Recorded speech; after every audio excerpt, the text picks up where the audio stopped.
Turma de processo 2, peço desculpa pela demora no envio do, da aula de hoje.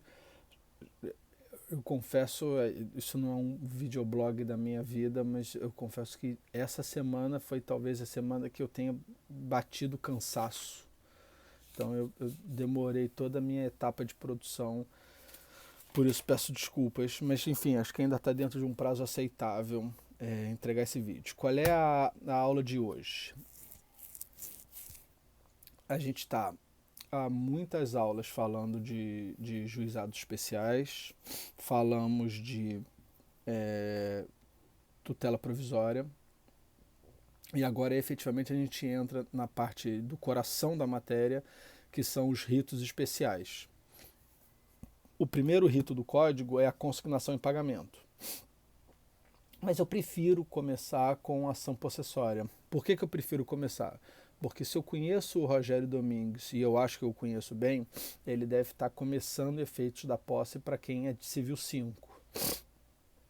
Eu não estou com Covid não, tá? É porque eu estou num bunker do ensino, que é o quartinho da Zezé, e ontem a gente foi o dia de limpar roupa, então tá uma poeirada sem fim aqui, a gente mexeu nesse quartinho todo, e aí, enfim, eu estou sentindo os efeitos da alergia, não da Covid, mas ainda que eu tivesse com coronavírus, vocês têm mais de 2 metros, 3 metros de distância, não teria problema de vocês se contaminarem. Mas aí então eu gosto de bater com a aula dele, que é Efeitos da Posse, que é a aula de hoje, as ações possessórias. Eu não acabo as ações possessórias hoje, eu acho que eu só falo metade da aula para não ficar cansativo. Normalmente em aula presencial eu falaria por 2 aulas. Vamos ver como é que dá aqui, se for o caso eu avanço ou não. Vamos lá falar do 1210 do Código Civil. O que o 1210 do Código Civil fala? Ele fala do principal efeito da posse, que é a proteção possessória. A proteção possessória pode ser feita de forma imediata, essa é a defesa imediata que está no 1210, parágrafo 1º. Desde que você faça logo, você pode agir com a sua própria força para se defender. E aí o que é logo? Logo é no calor dos momentos, é naquele vucu-vucu, logo em seguida, não é uma semana depois, não são 2 meses depois, logo, é naquele momento. É claro que o logo pode não ser tão logo, porque imagina, meu apartamento em Paris está sendo esbulhado, eu vou ter que pegar um avião, se bem que agora não vou pegar nada, porque na Covid eu não posso sair do confinamento. Mas se fosse possível, eu pegaria um avião, chegaria lá em 24, 48 horas, dentro do possível aquilo ali é logo, né? Desde que eu tomei ciência eu fui lá tentar me defender. Isso não está sendo discutido aqui, quer dizer, isso não é matéria processual. A defesa imediata que a parte faz, isso é uma faculdade que o esbulhado tem para se defender logo, é uma hipótese de autotutela. Não sendo feita a autotutela, você vem aqui para a minha matéria e vai ter a proteção possessória. Para isso, eu preciso ter uma diferenciação. Esbulho é diferente de turbação, que é diferente de ameaça. O esbulho nada mais é do que a perda da posse. Então, A está na posse, B vai lá na porrada e dá porrada no A e tira o A da posse, ali houve um esbulho. E para você resolver uma questão de esbulho, tem que entrar com uma ação de reintegração na posse. Segundo a mazela, segundo o vício da posse, turbação. Turbação não é a perda da posse. Você, na verdade, na turbação, você não está sendo possível usufruir plenamente da sua posse. Então, qual seria o exemplo? O vizinho que destrói o muro divisório, né, para que o gado paste no campo, no vizinho. Ali não teve esbulho, eu não consigo usar plenamente porque tem uma porra de umas vacas lá, que não deixa eu jogar futebol, não deixa eu fazer meu churrasco porque as vacas estão lá andando. Isso é uma hipótese de turbação. o proprietário, o possuidor turbado, ele não consegue usufruir plenamente de sua posse. Se houve turbação, a solução jurídica é a manutenção na posse. E o terceiro problema, que não é tecnicamente um problema, é para aquelas hipóteses de ameaça, seja de esbulho ou seja de turbação, que seria o caso do MST botando um carro de som dizendo: atenção, grande proprietário de terra, o MST está chegando na sua casa. Semana que vem a gente vai pegar essas terras aí pra gente. Isso é uma ameaça, seja de turbação, seja de esbulho, mas é uma ameaça. A solução da ameaça é o interdito proibitório. É a terceira ação possessória. Então, basicamente, essas são a autotutela para defesa imediata. Isso não é uma matéria processual, vocês vão estudar isso com o Rogério. E as ações são para afastar o esbulho, reintegração na posse; para afastar a turbação, manutenção na posse; e para afastar a ameaça, o interdito proibitório. Pois bem, a ação de. Aí vamos estudar o rito específico das ações possessórias, que começa no 554. Eu não vou ler artigo por artigo, vocês são letrados e sabem ler, eu vou focar aqui no que interessa.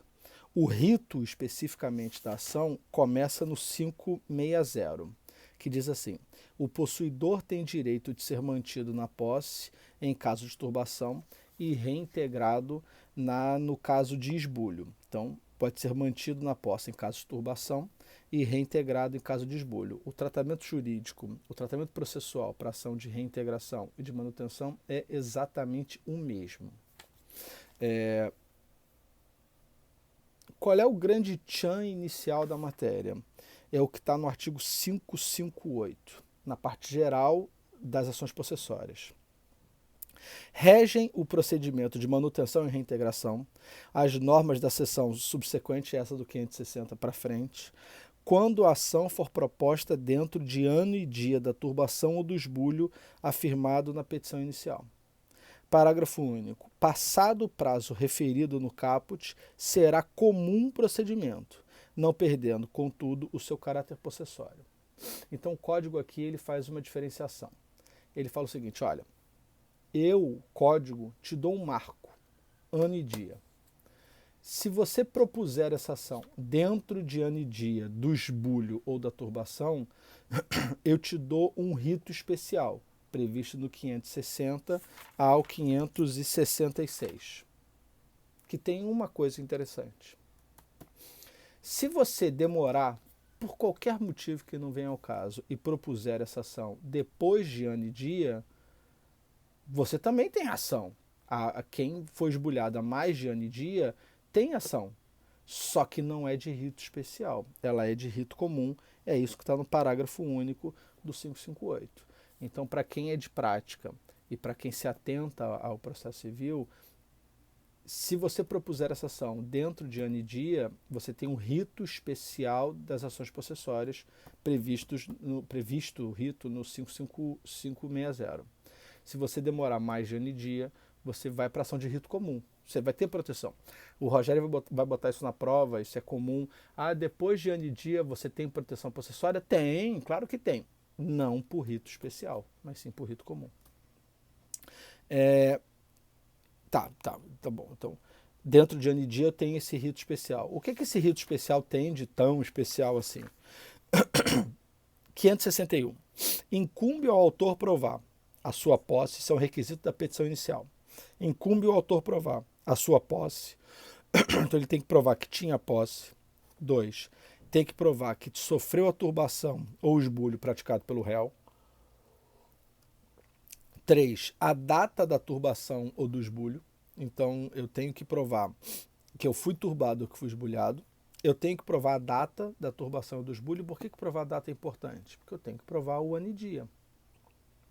E 4, a continuação da posse, embora turbada, na manutenção, e a perda da posse na reintegração. Então eu tenho que provar que eu tinha posse, que houve turbação ou esbulho, a data da turbação e do esbulho, e que depois da turbação e do esbulho eu continuei sem posse. ou com a posse turbada. Se houver a prova desses 4 elementos do 561, olha o que fala o 562. Estando a petição inicial devidamente instruída, o juiz deferirá, sem ouvir o réu, a expedição de mandado liminar de manutenção e reintegração. Caso contrário, determinará que o autor justifique previamente o alegado. Então, o que fala aqui? Que esse é o diferencial da ação possessória de rito especial para a ação de rito comum de possessória. Essa liminar. Essa liminar é a única liminar do ordenamento jurídico brasileiro que não está atrelada ao artigo 300. Eu não tenho que provar probabilidade do direito, nem tenho que provar risco de dano processual. Aqui eu tenho que fazer um checklist. Se eu prover que tinha posse, que eu perdi a posse e perdi a posse dentro de ano e dia, o juiz vai lá e defere a liminar.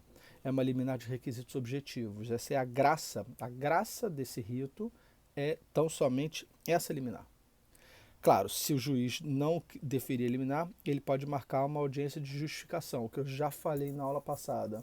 E justificação vai ser uma constante, a gente vai ver isso sempre.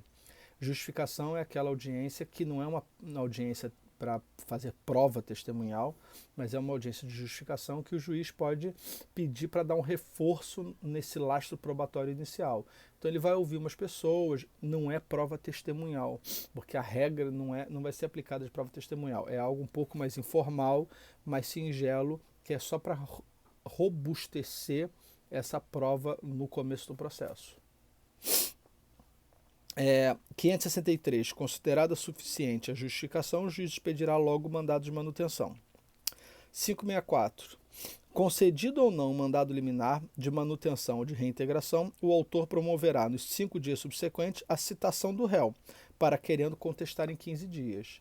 Então, a graça aqui da ação é: defere-se essa liminar de requisitos objetivos, não está atrelado à tutela de urgência lá do artigo 300. A parte vai ser citada para contestar em 15 dias. Então, o rito especial não tem audiência do 334. E aí, o 566 aplica-se quanto mais o procedimento comum. E aí você vai para o procedimento comum. Esse é o mote do rito especial. Ele diferencia algo, no caso da ação possessória proposta dentro de ano e dia, ela dá uma liminar com requisitos objetivos, e depois aplica tudo do rito comum. Eu não falo mais nada. Tem mais uns outros artigos aqui, depois a gente pode ler, mas o rito especial em si é esse.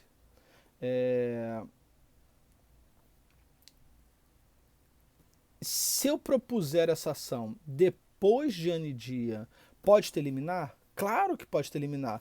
Tem um enunciado aqui, que eu estou procurando.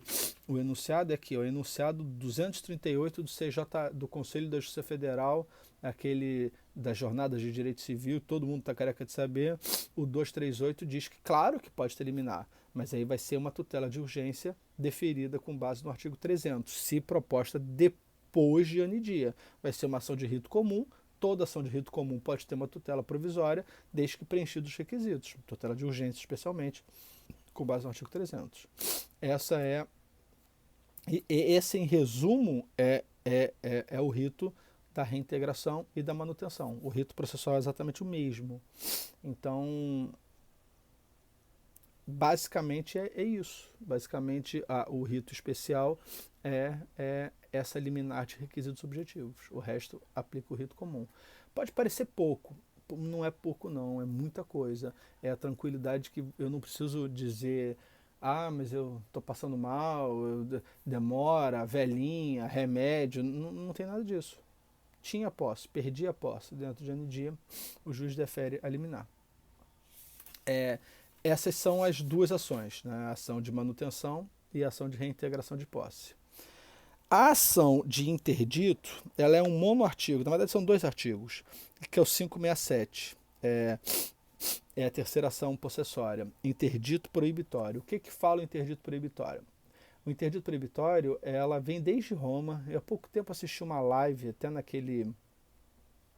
no Daniel, que tem um comentário o Código de Processo Civil, e tinha até aquela professora Paula Salé, e eles estavam conversando sobre tutela inibitória, Que é esse o caso. Na verdade, a tutela inibitória não é nada de novo, não tem nada novo. Desde Roma tem tutela inibitória, que é o interdito proibitório, que é essa ação cujo objeto é afastar a ameaça. Então entenda, o ordenamento jurídico ele não age de forma, ele age de forma preventiva. A regra do ordenamento jurídico é ser reparador do processo, né? Há lide, há uma violação ao direito, você vai ao judiciário para corrigir aquilo. Excepcionalmente você pode agir de forma preventiva. Interdito proibitório é uma delas. Eu tenho uma ameaça, eu não quero que aquela ameaça se concretize. Logo, eu vou para o juiz e falo, excelência, estou sofrendo uma ameaça, vou ser esbulhado, estou sendo ameaçado porque você é turbado, vai derrubar a cancela, vai deixar o gado invadir meu terreno, o MST está chegando no meu terreno. Afasta essa ameaça, por favor. E é isso que fala o 567.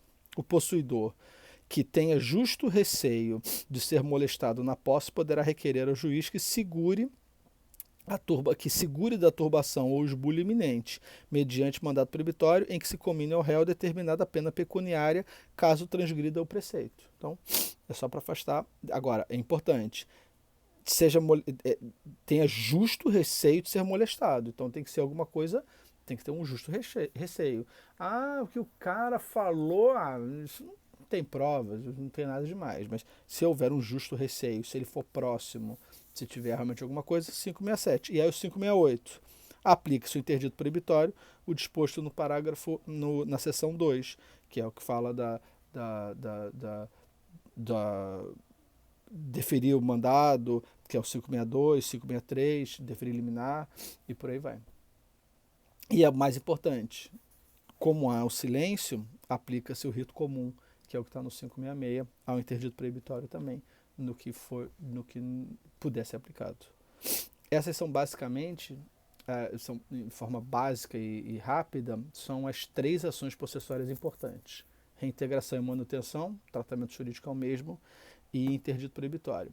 Interdito proibitório não faz referência ao prazo de ano e dia, claro que não, porque eu estou na ameaça ainda. Essa ameaça tem que ser próxima, tem que ser atual. Não pode, em 1985 eu sofri uma ameaça. É óbvio que o juiz não vai deferir o interdito proibitório nesse caso. Mas o ano e dia é só para as ações de reintegração e de manutenção. Para encerrar essas 3 principais ações possessórias, ainda tem mais coisa para falar, mas essas 3 ações possessórias, essas ações possessórias elas têm 4 características. A primeira característica, e para quem é da minha turma de prática já aprendeu essa característica, ela está no artigo 56. Na verdade, a primeira característica está no 555. Eu posso cumular pedidos ao pedido de reintegração e de manutenção. 555. É lícito ao autor cumular ao pedido possessório o de condenação em perdas e danos, indenização dos frutos. Então, mesmo que na ação possessória eu cumule esses pedidos, ela continua sendo uma ação possessória. Eu não vou ter problema de cumulação de pedidos e ter que aplicar o rito comum. Então, isso aqui é uma primeira característica. Eu tenho essa exceção de cumular pedidos indenizatórios à minha ação possessória. E aí, acho que foi alguém de prática mencionou isso, condenação com perdas e danos. Dano moral é uma perda e dano, está aqui. Condenação e perda e dano, problema nenhum. Eu posso pedir uma reintegração da posse acumulado com dano moral. Está aqui. Essa é a primeira característica. A segunda característica é que está no 556. As ações possessórias são de natureza dúplice. O que significa isso? O réu, na contestação, pode aumentar o objeto litigioso sem a necessidade de ingressar com uma reconvenção. Basta que ele formule pedidos na contestação. 556. É lícito ao réu, na contestação, alegando que foi o ofendido em sua posse, demandar proteção possessória e indenização pelos prejuízos. Então eu não tenho nenhuma grande formalidade para aumentar o objeto litigioso. Basta pedir na contestação, que é o famoso pedido contraposto, mas eu não preciso entrar com reconvenção. Essa é uma característica das ações de natureza dúplice. Eu acho que eu falei isso em todas as aulas. O que é um procedimento de natureza dúplice? Ação possessória é um procedimento de natureza dúplice. Essa é a segunda característica. A terceira característica é a que está no artigo 557, que fala assim: na pendência de ação possessória, é vedado tanto ao autor quanto ao réu propor ação de reconhecimento de domínio. Parágrafo único. Não obsta a manutenção ou reintegração a alegação de propriedade ou de direito sobre a coisa. Então, o que está dizendo aqui? A posse, a ação possessória, eu não tenho a exceção de domínio. Eu não posso dizer, sim, mas eu sou o dono, a posse tem que ser para mim. Não. Nas ações possessórias, a posse vai para quem tem melhor posse. E qual é o exemplo que dá nos livros? Eu sou proprietário, possuidor. O esbulhador foi lá e me esbulhou. Aí, porra, eu fui para casa, fiquei, sacanagem, o cara me esbulhou. Aí deixei passar uma semana, 2 semanas, 3 semanas, 1 mês e meio, 2 meses, 6 meses. Eu falei, cara, não aguento, vou lá e vou tirar o cara na porrada. E tirei o cara na porrada. O esbulhador, que agora foi esbulhado por mim, vai entrar com uma ação de reintegração de posse e vai dizer, olha, sim, eu não sou dono, mas eu tinha posse. O cara não podia fazer isso. E em tese, que é difícil pra caraca um juiz apreciar um pedido dessa forma, mas em tese ele vai dizer, cara, o cara é proprietário, mas ele não podia ter se reintegrado na posse dessa forma. Por isso que o 557 diz, não interessa o argumento de quem é proprietário, a posse vai para quem tiver a melhor posse. Nesse caso que eu dei, a melhor posse é do esbulhador, porque ele não podia ter sido tirado à força 6 meses depois. Difícil um juiz dar uma sentença dessa, uma decisão dessa, mas juridicamente é perfeitamente possível. Essa é a terceira característica. Vamos à quarta, que é a fungibilidade, que é a 554. A propositura de uma ação possessória em vez de outra não obstará que o juiz conheça do pedido e outorga a proteção legal correspondente àquelas cujos pressupostos estejam provados. Essa 554, e aí eu começo a encerrar a aula, ele não é um mecanismo para o advogado ruim que faz merda na petição inicial e propõe ação errada. Não. Ela parte da premissa, a fungibilidade parte da premissa que esses vícios da posse, eles acontecem, mudam rapidamente. Imagina um MST que ameaça, e aí eu entro com uma ação de interdito proibitório, aí o tempo de Covid, o juiz não despacha, o cara demora para juntar a petição, demora alguma coisa no cartório, o MST vai lá e invade efetivamente o meu terreno. Seria inaceitável eu que entrei com o interdito proibitório, excelência, perdeu o objeto dessa ação, agora eu vou entrar com uma ação de reintegração na posse. Seria inaceitável fazer isso. Então, o que o ordenamento jurídico diz é que se alguém entra pedindo o interdito, mas aí houve uma evolução no quadro e aquela ameaça virou um esbulho, problema nenhum. Dentro da ação de interdito proibitório, o juiz pode reintegrar o autor na posse, sem nenhum problema. Essa é a lógica da fungibilidade. Mesma coisa acontece com a manutenção. Imagina, o cara está lá, soltou as vaquinhas, aí eu entro com uma manutenção na posse. Aí o dono das vaquinhas fala, porra, isso ficou legal, quer saber? Eu vou murar aquela área lá e vou pegar metade do terreno do cara. O que começou com uma manutenção, começou com uma turbação, virou um esbulho. Então não tem problema. Eu entrei com uma manutenção, no meio do processo aquilo ali virou um esbulho, eu falo, excelência, olha só, começou lá, mas demorou, virou um esbulho. E o juiz pode, pela fungibilidade do 554, reconhecer o esbulho mesmo numa ação de manutenção. Essa é a lógica do 554. Eu não acabei a matéria. Essas são as 3 principais ações possessórias. Eu quero falar mais ainda. E aí no vídeo seguinte eu falo de reivindicatória. Vídeo seguinte da semana que vem, né? Semana que vem ainda tem um outro problema de ordem prática. Eu acho que eu libero o vídeo, mas não tem aula, né? Porque não tem aula nem terça nem quinta. Então eu acho que eu libero o vídeo, mas aí vocês vão ter mais tempo para analisá-lo. E, mais importante, hoje ou amanhã eu libero a prova de vocês. Vai ser um trabalho, né, por óbvio. E aí eu vou ver o que eu faço e vou postar hoje, hoje ou amanhã. Eu tenho até amanhã, né, para postar. Posto no Classroom e dou todas as regras, datas, prazos e etc. Fechou? Bom estudo para vocês.